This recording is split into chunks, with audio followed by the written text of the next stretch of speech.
Time to say a very good morning to Mr. Peter Hitchens. This is the second week of the month so far, the second week of lockdown, I suppose. Peter, very good morning to you. Good morning to you. And thank you very much indeed for mentioning us yesterday in your column. I think that gave us a bit more of a far and wide audience than we already have. And so, as you've often said, important for the likes of us to stick together in these difficult times. But there's been some weird stuff going on, hasn't there? Very strange indeed. Not merely does it seem to me the atmosphere has darkened considerably, but a good deal more intolerance and suggestions that people such as me are somehow... I've been accused, for instance, of stirring up hatred against NHS workers. Right. A rather unlikely thing for me to do. My late aunt, for instance, was an NHS worker all her life. Yeah. Sister tutor and a very distinguished nurse. The idea that I would stir up hatred against NHS workers is repellent. Right, and also by the way, you haven't done it, Peter. Accused of having blood on my hands because somehow or other arguments that I've made are alleged to have caused deaths. And then this very strange thing has been happening with Twitter followers. Those who aren't familiar with this, if you are on Twitter, you have a number of people who follow you, and or don't, as the case may be, and this number is displayed, and it's a sort of sign of how interested people are in what you say. And over the past few days, particularly just before the weekend, my number of followers began to fall. And when I mentioned this in public, I found a number of other people, also generally towards the dissenting end of the argument on the great virus debate, were having the same experience. And then when I advertised it, people who had been following me contacted me to say, well, yes, I had been, but I looked today and I found that I unfollowed you. Now, people are completely free to do so, of course they are, but they had not done it themselves. They hadn't done it themselves, then who on earth has the power to do it? And on what basis are they exercising it? The idea put forward that somehow some sort of clean-up of old dead accounts just doesn't seem to fit in with the facts that I know.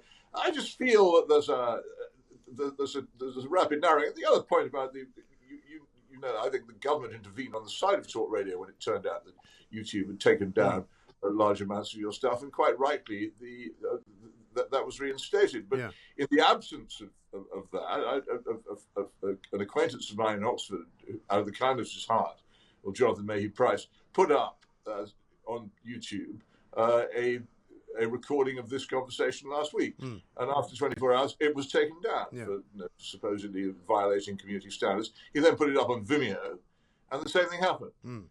So I don't have the personal protection which talkRADIO has obtained through the government, and so they continue to do it if they think they can get away with it. And people say, "Oh, it's just a private company; it's not censorship." Well, I have to tell you that's a distinction without difference to me.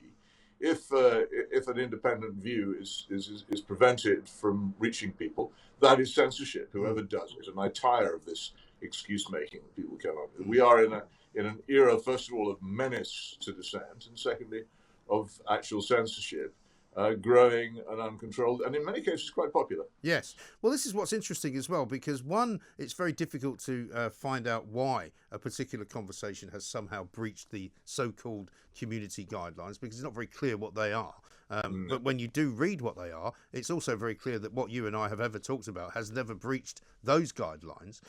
It's also very strange to me that there seems to be this kind of new, as you say, slightly more sinister view abroad, that not only do they not wish for us to be talking about stuff, but they then start to go on the attack about things like you've just said, that you're somehow causing damage to people, you're somehow having blood on your hands because of an opinion. It's absolutely preposterous and as you say, quite dangerous now. Well, it's very dangerous because people listen to it and are in some cases convinced by it. And as in so many other cases, you take, if someone, say, for very private reasons, doesn't wish to wear a mask in a supermarket, then there is a great danger now, I think, that they might be upbraided by some customer who will come to them and say, look at this advertisement here, the government says that you're causing people to die. And you can imagine knots of people forming and very unpleasant scenes following. And it's just the danger of this sort of thing. The government has conjured out of the ground, like an amateur sorcerer, this immense monster of fear which it will find very hard to get rid of. People are, and they're absolutely sincere about this. And I actually sympathize with them hugely. I'm fortunate in both my education and my experience. I'm quite hard to influence, but other people believe very much what they're told by authority, and it's reasonable for them to assume that it's justified.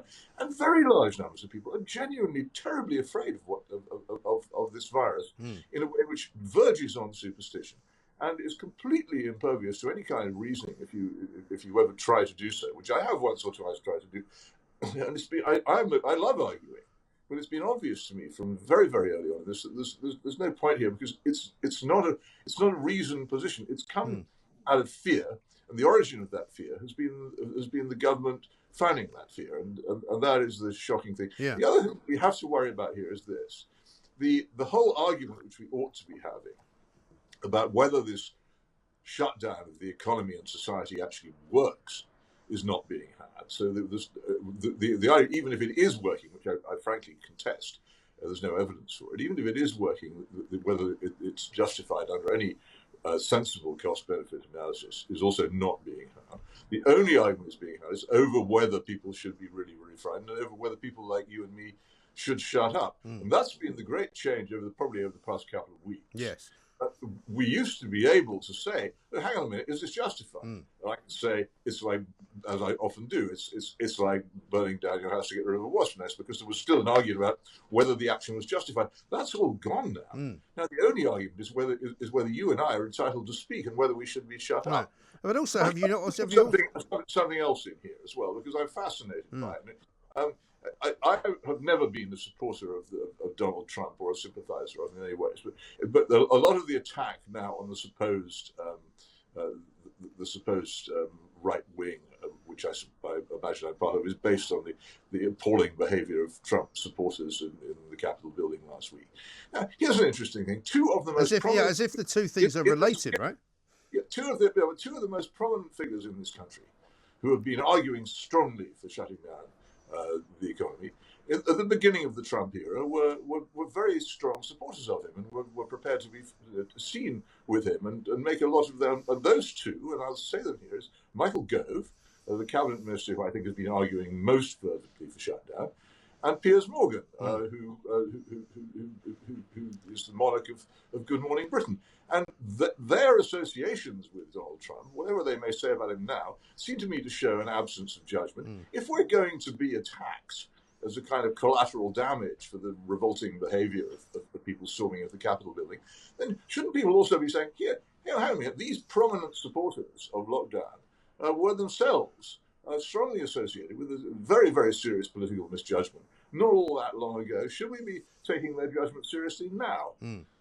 Well, that's a very good point. Funnily enough, I had Piers Morgan in the studio here just before the end of last year when his book came out, and I asked him about his relationship with Donald Trump, because I was under the impression that they'd fallen out since Trump did that terrible thing which all monarchs now do, unfollow people on Twitter, right, or block them. And he said, actually, we had an exchange just the other day and everything's fine. So as recently as about a month ago, he was on pretty good terms with the President of the United States, who he now calls a kind of psychopath. But what about Dr. Arie Joff?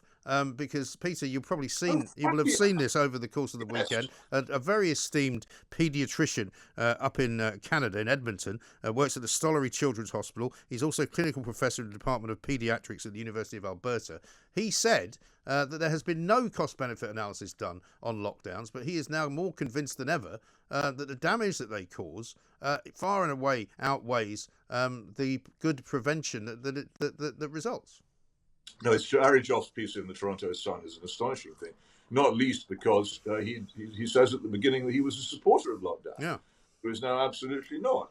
And again, it's an exercise of reason and of common sense, but also of considerable knowledge. This man is a paediatrician. Yeah, no one can accuse him of trying to stir up hatred against health workers. No, that right. Absolutely not. But and there it is. It's quite a major news development. But will you see it? Well, because all the news turns in one direction. I don't actually think that the fact that the death figures for COVID fell by about half yesterday means very much in terms of a statistical change. But if they doubled instead of fallen by half, then I absolutely assure you that an awful lot of fuss would have been made about it. Whereas I don't think I saw anywhere that there had been a substantial fall in deaths yesterday being made much of at all. This is the way in which things are done. I would not be as unscrupulous as my opponents in this matter, but everything which tends towards the idea of panic and fear is publicized and made a great deal of, and anything which doesn't is largely ignored and doesn't make it onto much of the mainstream media. And the island of open discussion which exists on talkRADIO is incredibly welcome, but it is an island. Yes. And it is a very much more denuded island, if you like, because all weekend I was under attack from various points. Some of the people attacking me were private individuals. Some of them were teachers. Some of them were people from the left, obviously, basically accusing talkRADIO of spreading misinformation, which we don't do, accusing us of being COVID deniers, which we are not, accusing us of telling people not to social distance, which we have never done, accusing us of not wearing masks, which is also untrue. I have to wear a mask to come into this building. I have to wear a mask to get into the lift in this building. I have to wear a mask when I go into a shop, which is what I do. We don't encourage people to break the rules. We simply ask questions. But what you get now, Peter, I asked a doctor, a virologist this morning, when will we know what the results of this lockdown are? When will we know when the target has been met? And he said, well, probably not for at least a month. Now, my understanding of the figure going down yesterday is partly because it's a Sunday, and for some bizarre reason, the NHS and the statisticians don't seem to work very much at the weekend, so they don't count things in the same way. So I would imagine it'll probably back up. But I mean, if you're in a massive lockdown where you can't do anything and 1,000 people a day are dying, it would suggest to me, not that it could be worse, but but it's actually not really working. Well, maybe.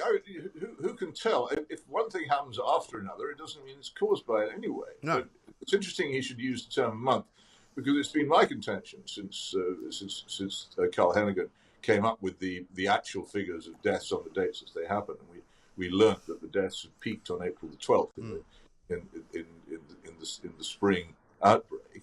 That the fall could not conceivably have been caused by Boris Johnson's shutdown of the country announced on March the 23rd, because it simply wasn't time for it to be so.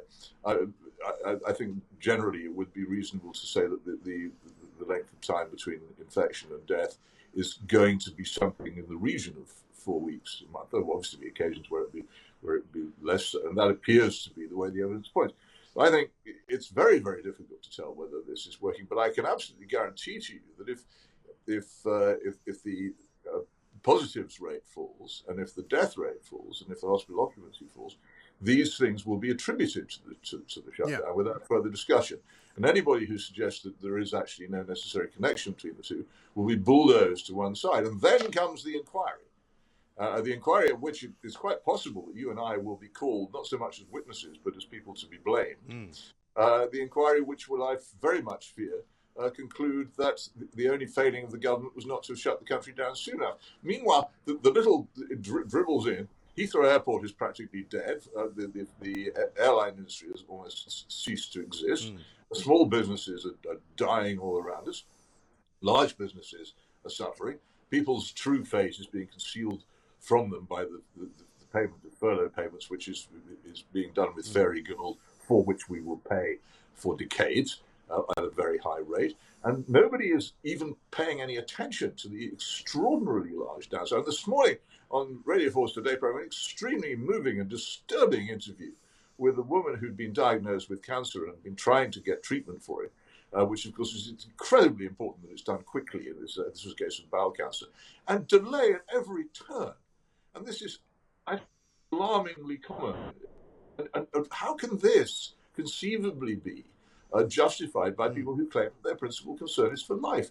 This is not life versus money. It's life versus life. Yeah. Is it justified? That whole discussion is being shoveled to one side by the attack on scepticism, which also makes it far freer for the government and for the police to make individual lives more oppressive and more narrow and more limited.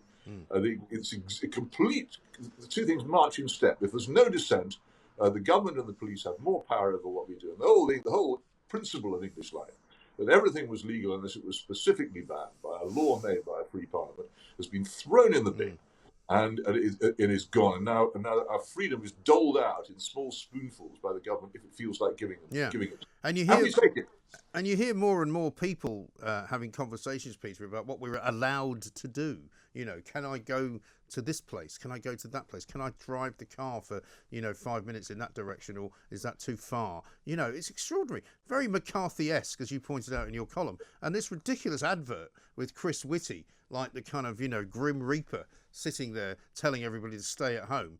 Well, people don't want to stay at home. And it's not that they can't go out. It's that they're worried about going out more than once a day. We're hearing today that they might say to people, you can only go out once a week, for God's sake. Well, if they do that, then the danger to public health will be astonishing. The essential nature of exercise in keeping people healthy, particularly at times like these, is so extraordinarily important. And if the government actually legislates to prevent people from going out of their homes more than once a week, it will be doing appalling damage to the long-term health, particularly of those at my time of life. But anybody, if you don't have an established exercise pattern, then you're causing yourself grave health risk for the rest of your life. And if people are simply banned from going outside at all, that will do, I guarantee, and I say without fear of contradiction by anybody, that will do grave damage to the national health and also to the National Health Service, which will then have to treat all the heart complaints and indeed mental complaints which will result from it. It is a crazy proposal. I seem to remember Matt Hancock making it before, proposing to ban people from going outside and being laughed out of court pretty much. But in the atmosphere we have now, of course, where there's only one point of view, maybe he won't be laughed out of court.